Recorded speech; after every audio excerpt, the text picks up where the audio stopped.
अगर आप लॉयर हो या जुडिशियल एग्जामिनेशन के एस्पिरेंट्स हो और मेंस आंसर राइटिंग के लिए आप कुछ अच्छे टिप्स चाहते हैं जिससे आपको एग्जामिनेशन में अच्छे मार्क्स मिल सके। अगर आप लॉ के वीडियोस भी देखते हो लेकिन कंसेप्ट्स आपको अच्छे से क्लियर नहीं होते तो ये सेशन आप लोगों के लिए है। आखिरी तक बने रहिएगा और आपको इस सेशन को देखने के बाद काफ़ी मदद मिलेगी। मैं हूं राकेश कपूर और आप देख रहे हैं जुडिशियल कॉम्पिटिशन टाइम्स की वीडियो सेशन। इससे पहले आगे बढ़े, मैं आपको बता दूं कि लास्ट सेशन में मैंने आपसे एक बड़ा इंपॉर्टेंट क्वेश्चन पूछा था और ये कहा था कि कमेंट बॉक्स में कमेंट करके बताइए कि इस मामले में क्या ऑफेंस बनता है।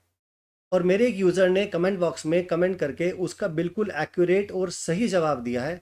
उसका नाम मैं आपके साथ यहाँ पर शेयर करना चाहूँगा। उन्होंने जो कमेंट किया है वो भी मैं आपको स्क्रीन पर दिखा रहा हूँ। यूज़र का नाम है जनक काम्बोज। उन्होंने बिल्कुल सही और एक्यूरेट साइटेशन बताई कि इस मामले में क्या ऑफेंस बनता है और इसका रेफरेंस कहाँ पर मिलेगा। तो चलिए ठीक है, सबसे पहले हम ये देख लेते हैं कि हमने जो क्वेश्चन पूछा था वो क्वेश्चन क्या था, फिर उसका डिटेल भी सॉल्यूशन हम आज इस वीडियो सेशन में डिस्कस करेंगे। इसलिए वीडियो को पूरा देखना, आखिरी तक बने रहना। दोस्तों, इतना तो हम सभी लोग जानते हैं कि वुमेन को रेप जैसे ऑफेंस के लिए पनिश नहीं किया जा सकता क्योंकि ये ऑफेंस सिर्फ मेल के अगेंस्ट बनता है। लेकिन आने वाले जुडिशियल एग्जामिनेशन में ये क्वेश्चन पूछा जा सकता है कि क्या वुमेन को किसी गैंग रेप के लिए पनिश किया जा सकता है। कमेंट बॉक्स में कमेंट करके ज़रूर बताइएगा और इसका डिटेल्ड वीडियो मैं इंस्टाग्राम, फेसबुक और अपने यूट्यूब वाले अकाउंट पर अपलोड कर दूंगा। मीन टाइम कमेंट करके बताइए कि क्या मामला।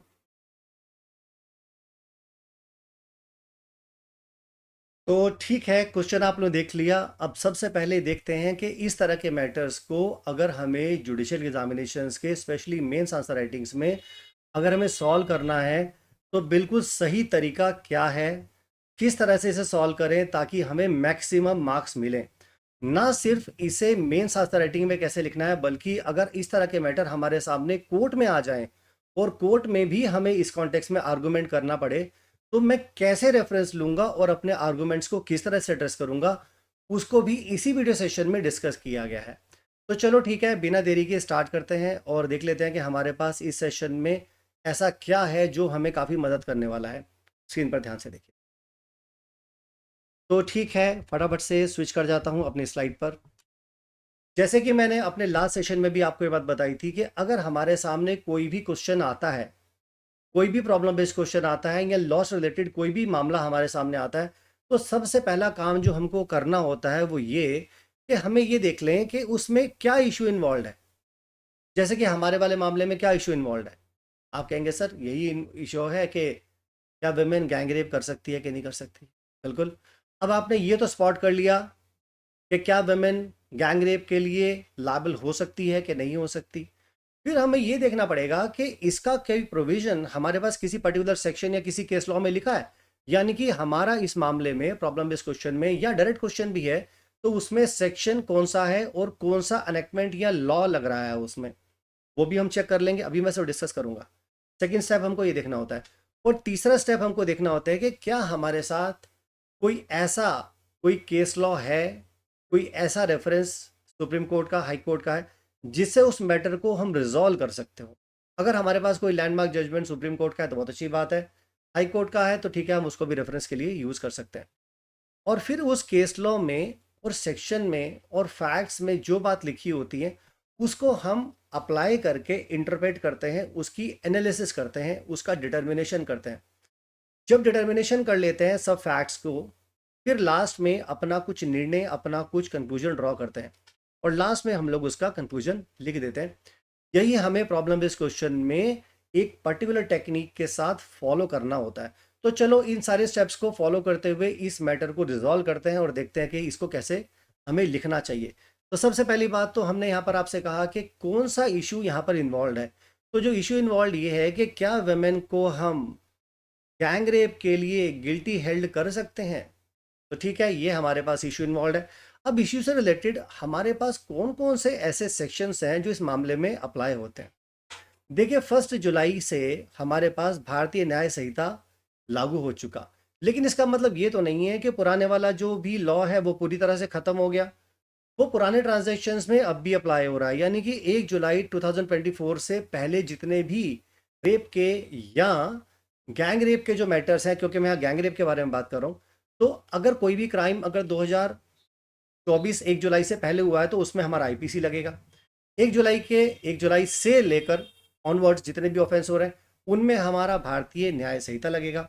तो मैंने पुराने ट्रांजैक्शंस के लिए भी और नए ट्रांजैक्शन के लिए भी दोनों लॉ को यहाँ पर एनालाइज कर लिया, ताकि हमें किसी भी तरह का कोई प्रॉब्लम रहे ही ना। कैसा भी क्वेश्चन आए, चाहे वो पुराने ट्रांजैक्शन को लेकर हो चाहे नए ट्रांजैक्शन को लेकर हो, दोनों के दोनों हम यहाँ पर सॉल्व कर लेंगे। तो जहाँ तक हमारा आईपीसी का सवाल है, हमारा यहाँ पर रेप की डेफिनेशन हमको देखनी पड़ेगी, जो कि सेक्शन नंबर 375 में मेंशन की है। तो एक तो हमारे पास रेलेवेंट सेक्शन हो गया 375 ऑफ इंडियन पिनल कोड, जो हमें देखने की जरूरत है। दूसरा सेक्शन जो हमें देखने की जरूरत है वो है सेक्शन नंबर 376। यहाँ पर गलती से 6 7 लिखा, ये 76 कर लीजिए। 376D, 376D ऑफ आईपीसी, ये गैंग रेप के बारे में बात करता है। तो क्योंकि हमारा क्वेश्चन गैंग रेप से रिलेटेड है, तो गैंग रेप का रेफरेंस हमको यहाँ लेना पड़ेगा।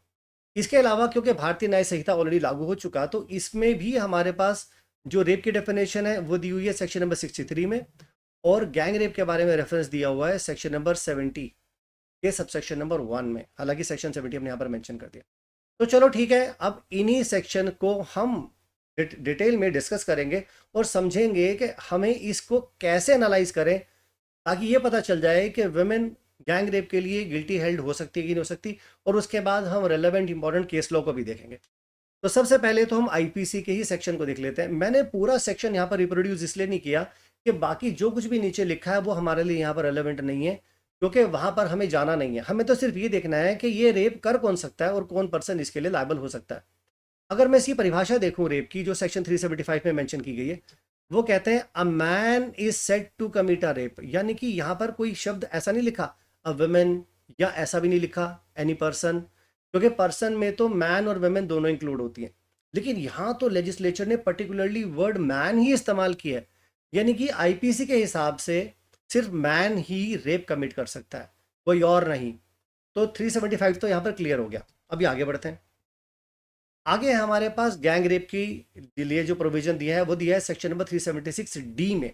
अब 376D गैंग रेप के बारे में कहता है, और इसको भी जरा एक बार रीड कर लेते हैं। कंटेंट को पढ़ने पर हमें ज़्यादा बेहतर से चीज़ें समझ में आ जाएंगी।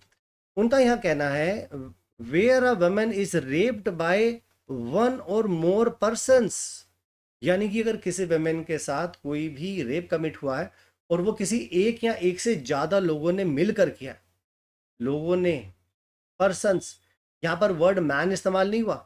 अगर लेजिस्लेचर सेक्शन नंबर 375 में वर्ड मैन यूज कर रहा था, तो यहाँ पर भी वो वर्ड मैन यूज कर सकता था अगर उनका इंटेंशन सिर्फ मैन को ही पनिश करने का होता, या उनका मकसद सिर्फ मेल यानी कि मैन को ही गैंग रेप में गिल्टी हेल्ड करने के लिए होता, या उनको लाबिल करने के लिए होता।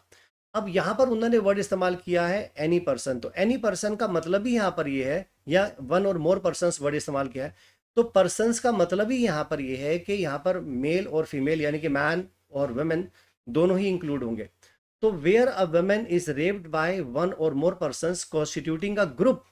अब ये मैन और वुमेन मिलकर एक ग्रुप बना रहे हो, acting in furtherance of common intention, और कॉमन इंटेंशन के तहत इस रेप को कमिट कर रहे हो, तब वो कहते हैं each of those person shall be deem to have committed the offence of rape. तो हम ये मानेंगे कि हर इस व्यक्ति ने, ये जितने भी ग्रुप के मेंबर हैं, इन सब ने ही रेप कमिट किया है। अब चाहे किसी इंडिविजुअल ने एक्चुअली उस वुमेन को टच किया हो चाहे ना किया हो, अब क्योंकि वुमेन तो रेप कमिट नहीं कर सकती, लेकिन वो उस ग्रुप का हिस्सा तो हो सकती है। अब उस ग्रुप का हिस्सा होकर इन फर्दरेंस ऑफ कॉमन इंटेंशन, सामान्य आशय से अग्रसर होकर वो उस एक्ट को तो कर रही है, कॉमन इंटेंशन को शेयर कर रही है, इसलिए वो गैंग रेप में उस गैंग का, उस ग्रुप का हिस्सा मानी जाएगी, और वो ऐसे ही ट्रीट की जाएगी जैसे कि उसने ऑफेंस, रेप का ऑफेंस उसने खुद से किया है, इसलिए वो गैंग रेप के लिए लायबल होना चाहिए। अभी ये हमारा इंटरप्रिटेशन कंक्लूड नहीं हुआ, लेकिन क्योंकि रेफरेंसेस हमको मिल रहे हैं तो उसके हिसाब से हम आगे आगे बढ़ते रहेंगे और अपनी इंटरप्रिटेशन साथ साथ करते रहेंगे। लेकिन शुरुआत में जब आप आंसर्स लिखोगे तो सिर्फ इतना ही लिखना है। इंटरप्रिटेशन का बाद जो इंटरनेट इंटरप्रिटेशन की जो बात है वो आगे हम करेंगे, ठीक है ना। चलो भी आगे बढ़ते हैं। इसी तरह से अगर हम भारतीय न्याय संहिता को देखेंगे तो वहाँ पर हमारे पास रेफरेंस है सेक्शन नंबर 63 पे। यहाँ पर डेफिनेशन ऑफ रेप के बारे में बात की है, यहाँ पर भी वर्ड इस्तेमाल मैन ही हुआ है, जैसे कि सेक्शन 375 आईपीसी में इस्तेमाल हुआ था, इसी तरह से यहाँ पर भी वर्ड मैन ही है। तो चलो इसको हम गो थ्रू नहीं करेंगे क्योंकि ऑलरेडी रेफर हो गया। यहाँ पर सेक्शन अगर 370 को देखेंगे और यहाँ पर भी गैंग रेप के बारे में बताया, तो यहाँ पर भी उन्होंने one or more person he word इस्तेमाल हुआ, यानी कि आईपीसी में जो दिया था वो ही डिट्टो एज इट इज ही दोबारा से उन्होंने रिप्रोड्यूस कर दिया, कुछ चेंजेस नहीं की। तो मुझे नहीं लगता मुझे सेक्शन नंबर 70 को दोबारा से डिस्कस करने की ज़रूरत है, क्योंकि सेक्शन 376D और सेक्शन 370 और भारतीय न्याय संहिता सेम ही है, कुछ फ़र्क नहीं है।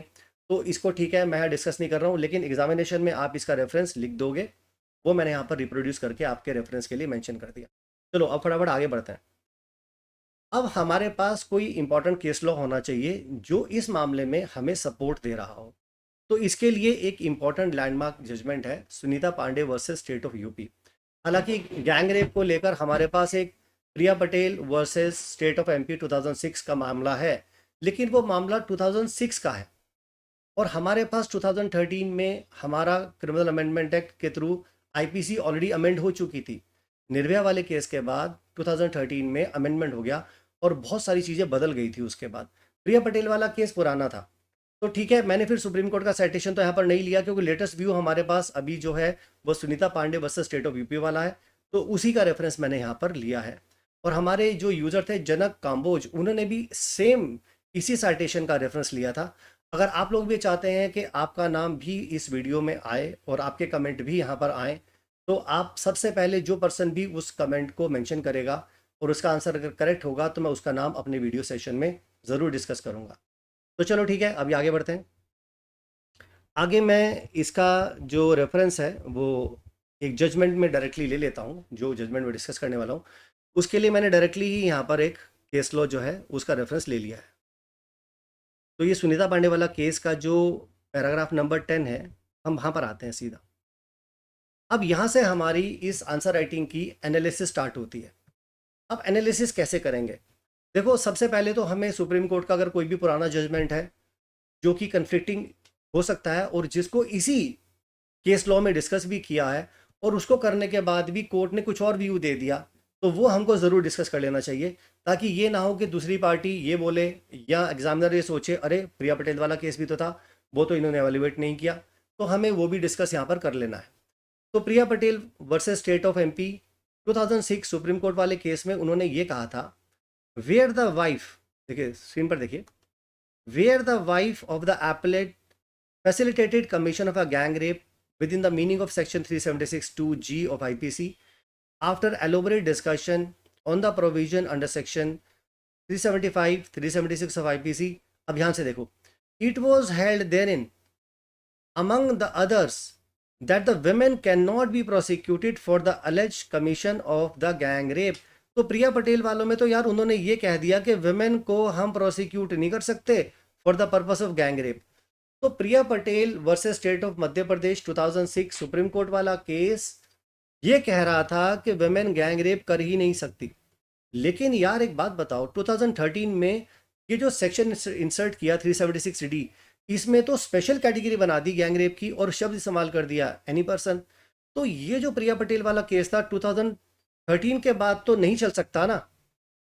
2013 के बाद जब स्पेशल एनेक्टमेंट में ही चेंजेस हो गए तो वो केस तो अब बेकार हो गया, वो ओवररूल हो गया, अब उसका कोई वैल्यू नहीं है। अब चलो आगे, इस केस में फिर कोर्ट ने क्या एनालिसिस की सुनीता पांडे वाले मामले में, ये पैराग्राफ नंबर 11 में कोर्ट ने क्या एनालाइज किया। अब जरा ध्यान से देखो क्योंकि यही चीज़ इंपॉर्टेंट है, और कोर्ट में भी अगर आप आर्गूमेंट करोगे तो भी ये आपको काफ़ी मदद देगा, और एग्जामिनेशन में भी यही एनालिसिस है और यही इंटरप्रिटेशन है जहाँ पर मेंशन करनी है। तो यहाँ पर उन्होंने कहा, however going through the amended provisions of section number 376 and section 375-76, the question whether a female can commit the offense of rape is itself clear by non-ambiguous language of section 375 of IPC। उन्होंने कहा कि 375 और 376 को discuss करने के बाद तो भैया ये बात क्लियर हो रही है कि वेमेन जो है वो रेप कमिट तो नहीं कर सकती, क्योंकि वहाँ पर वर्ड इस्तेमाल हुआ है मैन। सिर्फ मैन ही ऑफेंस कमिट कर सकता है, वेमेन नहीं कर सकती, लिखा है ना, नॉट बाय द वेमेन। तो चलो ठीक है, इतनी बात तो क्लियर हो गई कि वेमेन नहीं कर सकती, लेकिन क्या वुमेन गैंग रेप कर सकती है? अब वो कहते हैं आगे, now a woman cannot commit a rape but looking through the again amended provision of section 376D of IPC which is a distinct and separate offense of gang rape। देखो 376 एक अलग ऑफेंस बनाता है, 376D एक बिल्कुल entirely अलग offence बनाता है जो कि गैंग रेप है। तो गैंग रेप के हिसाब से वो कहते हैं where a woman is raped by one or more persons. देखो उन्होंने भी इस केस में, सुनीता पांडे वाले केस में भी वही डिस्कशन किया, वही एनालिसिस की, वही इंटरप्रिटेशन अप्रोच ली जो हमने यहाँ पर डिस्कस की थी। तो उन्होंने भी यहाँ पर कहा कि any one or more persons constituting a group और acting in furtherance of common intention, यानी कि ये लोग अगर मिलकर एक ग्रुप बना रहे हैं और उस ग्रुप के तहत अग्रसर होकर एक कॉमन इंटेंशन के तहत कोई ऐसा एक्ट कर रहे हैं जो कि रेप है, तो वहाँ पर हर व्यक्ति जो उस ग्रुप का हिस्सा है ऐसा माना जाएगा कि उसने रेप कमिट किया है और उसको फिर हम पनिश कर सकते हैं for a period of 20 years या जो भी टाइम पीरियड है लाइफ, जो नेचुरल लाइफ होगी उसकी, वो सब चीज़ों। पनिशमेंट पर तो मैं नहीं जा रहा हूँ, बेसिकली मेन मुद्दे पर आ रहा हूँ। अब वो यहाँ पर दोबारा आगे आते हैं, thus from the language use in section number 376 of IPC it is seen that the order to establish the offense under section 376D, prosecution has to adduce evidence to indicate that one or more person has acted in the concert in such event. If the rape had been committed by even one, all the accused will be guilty irrespective of the fact that victim has been raped by one or more person। तो principal यहाँ पर जो main हमारे पास है वो है principle of joint liability, और शब्द जो इस्तेमाल हुआ है वो है एनी पर्सन। तो हालांकि डिस्कशन तो उन्होंने नीचे और भी दी है, तो हमें नहीं लगता कि उसको हमें बहुत ज़्यादा डिटेल में जाने की इस आंसर के पर्पज़ के लिए रिक्वायरमेंट है। तो यहाँ पर जहाँ तक हमारे आंसर का सवाल है उसका जस्टिफिकेशन हो गया। और लास्ट में जो आप कंक्लूजन करना चाहते हैं, जो कंक्लूजन लिखना चाहते हैं, वो आप ये जो रेफरेंस मैंने यहाँ पर दिया है वो आप लिख सकते हैं लास्ट में। तो लास्ट में उन्होंने कहा, ब्लू वाला पैराग्राफ देखिए आप, as such a woman cannot commit the offence of rape but if she facilitated the act of rape with a group of persons or the people, then she may be prosecuted for the gang rape in the view of the amended provisions। तो women को आप rape के लिए तो नहीं convict कर सकते, लेकिन गैंग रेप के लिए कर सकते हैं। आगे कहते हैं unlike man a woman can also be held guilty of sexual offences. तो कहते हैं मैन के अलावा आप वुमेन को भी कर सकते हैं, लेकिन सिर्फ गैंग रेप के केस में, अदरवाइज नहीं कर सकते।